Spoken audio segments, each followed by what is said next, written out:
Breakup 4 मास परे WhatsApp रे Rahul status nail कते रिया रिप्लाई एमा दिया राहुल के वाह अडी भाली बेन नेलक कना अबेन बाना हर के आडी आडी सारहाव ताहले तिस बेन बापलाक कना आडी जल्दी गी हुई हां ताहले इंगेम लयिं गिया तो बांग बइन लेमा चिदा बाम लयिंया लई दो उनको हर को लई को जहां आडी सूरन हर को तेहना और आम्मा इरन सूरन हर बांग कनम किंतु मी समय दो तेन तेहलेन तमा होय तो लहातेम तेहलेना नितो तो और बचुमा मरी कथा दिसे कते नितो तो और कोनो लाभ बनुआ वाह अडी भाली रड़ हम सेड़ाव कता लाइफ रे समय की जतो किछि बुच्चुमिया ची परिस्थिति हेलेन खा ची करा हुआ ची परिस्थिति पड़ाव लेन खा चिलका कते ता हुआ बुझ दरेव कदी इन जहां को कथा मेता मेथना से ओना को कथा तेगे इन आरो घुरे इंगेम बुच्चुन कना हां जखनम बुझ दड़ी कदा आर बेसी कथा लई कते कोनो लाभ तो आर बचुआ है से अंजम में इन हुई तो खराब खराब आमगे कथा मेता मेथना इन आडी लाटुन भूल का थेना किंतु ओना को दो नीतो इन बुझ दरेया कना नेल में दिया नितो दो लहातेना बुझ कते नितो दो कोनो आर लाभ तो आर बचुआ इंगे क्षमा बांग गानोते अच्छा ठीक गया दू इके का मीन जखन इंगेम इकेव कादिं गिया ताहले आर मिद धाव सुजोग इमाኝ में आमगे तीसो कष्ट बाñ एमामा और आमगे बागी कते तीसो सांगिन ते बñ साहा आमगे दुलर तिन दोहो मिया कथा एमाम कना इन बड़ाई कान देनी जे आम हो नौका की मेना आम मतई तो बांग जहाय आम लेका ठगबा छोड़ हेना को से सेम आम लेका गी प्रथम दो कष्ट के एमामा तापर आकु को लेया जे भूल हुई केना तापर जखन की आम भाली तेहम चेष्टाय से तखन की आरो आम ठे आरो रोड हे सना को तारपरे जहाना बहानाते रोड के गी तापरे मेना जे आर मिटे सुजोगी मन में से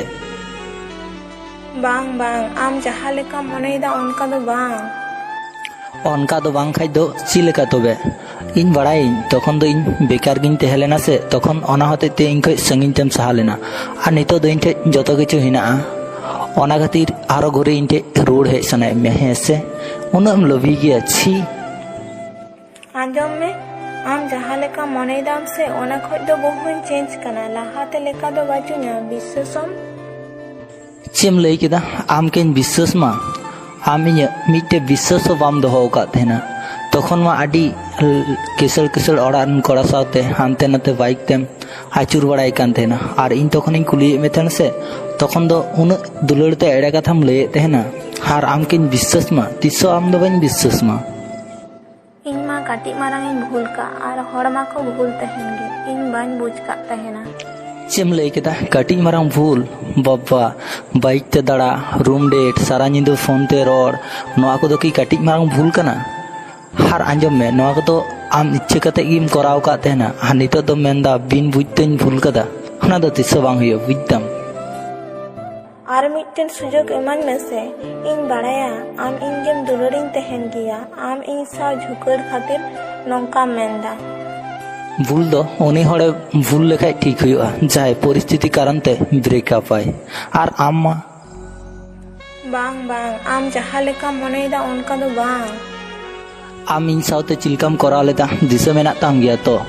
तखन इन आम साउते रोड लगिन छाटपटा कान तेना और आम तखन इनके दमेम इग्नोरिंग कान तेना और हाना नवा रोड हम आजमिन कान तेना जेम रेंगे गया हान कान गया नोंकान गया दामी दामी गिफ्ट को बन एम दड़ियाम कान तेना से ओना खातिर आम नानान कथा आजम कदिया भूल का थेनी तखन नितो इन बुझ दराव कदा जहाय उनी कुड़ी गिद्रे स्टेटस रम नेल कदी से उनी तो आम लेका दो बांग हुई दड़िया उनी हेंदे गया तो आम कोई तो बहुत चेंज गया उनी कुड़ी गिद्रे आम जखनम बगी दिन तेना से उनी चांदो बोंगा लेका इंसा और तेहलेना इन बड़ी टाइम रे सुख टाइम रे सब समय इनके ऑल टाइम में सपोर्ट कदिया हार उनी जदी धोकाज में ओना दो हुयो कि उनी इन ᱤᱧᱟᱹᱜ ᱞᱟᱭᱤᱯᱷ ᱠᱷᱚᱱ ᱦᱚᱸ ᱵᱮᱥᱤ ᱩᱱᱤᱜᱮᱧ ᱫᱩᱞᱟᱹᱲᱟᱭ ᱛᱟᱦᱮᱱᱟ। ᱟᱢ ᱞᱮᱠᱟᱱ ᱦᱚᱲ ᱫᱚ ᱤᱧᱟᱹᱜ ᱞᱟᱭᱤᱯᱷ ᱨᱮᱫᱚ ᱠᱳᱱᱳ ᱡᱟᱭᱜᱟ ᱵᱟᱹᱱᱩᱜ ᱛᱟᱠᱚᱣᱟ। ᱟᱢ ᱡᱮᱵᱷᱟᱵᱮᱢ ᱴᱷᱚᱠᱟ ᱦᱚᱴᱚ ᱠᱟᱛᱮ ᱤᱧ ᱠᱷᱚᱡ ᱥᱟᱺᱜᱤᱧᱮᱢ ᱥᱟᱦᱟᱣ ᱠᱟᱱᱟ, ᱚᱱᱟ ᱫᱚ ᱤᱧ ᱪᱷᱟᱲᱟ ᱟᱨ ᱚᱠᱚᱭ ᱵᱟᱲᱟᱭᱟ ᱛᱤᱱᱟᱹᱜ ᱠᱚᱥᱴᱚ ᱫᱚᱧ ᱛᱟᱵ ᱠᱟᱫᱟ। ᱟᱢ ᱫᱚ ᱱᱚᱣᱟ ᱠᱚᱫᱚ ᱵᱟᱢ ᱵᱩᱡᱟ। ᱟᱢ ᱢᱟ ᱛᱚᱠᱷᱚᱱ ᱦᱟᱹᱱᱤ ᱱᱤᱭᱟᱹ ᱯᱮᱸᱫᱟ ᱨᱮ ᱫᱩᱲᱩᱵ ᱠᱟᱛᱮ ᱟᱹᱰᱤ ᱴᱟᱭᱤᱢᱮᱢ ᱠᱟᱴᱟᱣ ᱠᱟᱫᱟ, ᱟᱹᱰि ᱦᱮᱯᱤ ᱴᱟᱭᱤᱢ। ᱡᱩᱫᱤ ᱟᱢ ᱤᱧᱜᱮ ᱥᱩᱡᱳᱜᱽ ᱜᱮ ᱵᱟᱢ ᱤᱢᱟᱹᱧ ᱠᱮᱭᱟ ᱛᱚ ᱞᱟᱦᱟ ᱨᱮᱜᱮ ᱥᱮᱢ ᱞᱟᱹᱭᱟᱹᱧ ᱠᱮᱭᱟ। ᱩᱱᱟᱹᱜ ᱠᱟᱛᱷᱟ ᱟᱸᱡᱚᱢ ᱨᱮᱱᱟᱜ ᱫᱚ ᱪᱮᱫ ᱫᱚᱨᱠᱟর ᱛᱟᱦᱮᱸ ᱞᱮᱱᱟ?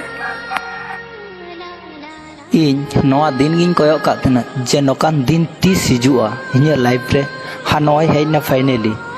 ᱤᱧᱤᱧ ᱵᱟᱲᱟᱭᱟ ᱟᱢ ᱵᱟᱹᱲᱤᱡ ᱜᱤᱧ ᱛᱟᱦᱮᱸ ᱞᱮᱱᱟ, ᱟᱢ ᱵᱚᱫᱚᱞ ᱛᱮ ᱟᱹᱰᱤ ᱵᱷᱟᱹᱞᱤ ᱦᱚᱲᱤᱧ ᱧᱟᱢ ᱠᱟᱫᱮᱭᱟ। ᱪᱚᱴ ᱪᱟᱸᱫᱳ ᱠᱮ ᱤᱧ ᱟᱹᱰᱤ ᱟᱹᱰᱤ ᱥᱟᱨᱦᱟᱣᱤᱧ ᱢᱮᱛᱟᱭᱟ। ᱟᱢ ᱱᱤᱭᱟᱹ ᱠᱚ ᱠᱟᱛᱷᱟ ᱪᱤᱠᱟᱹᱛᱮᱢ ᱢᱮᱱ ᱫᱟᱲᱮᱭᱟᱹᱧ ᱠᱟᱱᱟ?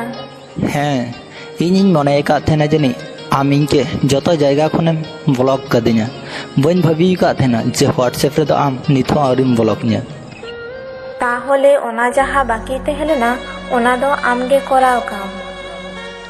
ᱦᱮᱸ, ᱴᱷᱤᱠ ᱜᱮᱢ ᱢᱮᱱ ᱠᱟᱫᱟ। ᱚᱱᱟᱜᱮ ᱤᱧ ᱦᱚᱸ ᱢᱚᱱᱮ ᱢᱚᱱᱮ ᱛᱤᱧ ᱢᱮᱱᱮᱫ ᱛᱟᱦᱮᱱᱟ।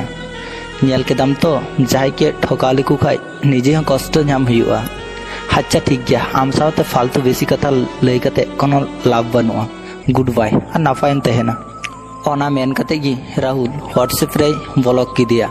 দিয়ানতে হাউ মাউ কাতে দমে রাদা, কিন্তু রাব কাতে দো চি লাভ? উনি যাহা লেকা উনি সাথে করাও লিদা সে অনা দো উনি ক্ষমারেন যোগ্য হয়ে বাই তাহেলেনা। অনাই কো মেন তাহেনা যে বুঝ সুঝ কাতে কামি মে, হার কামি ঠিক কাতে বুঝ কাতে দো কোনো লাভ বানুয়া।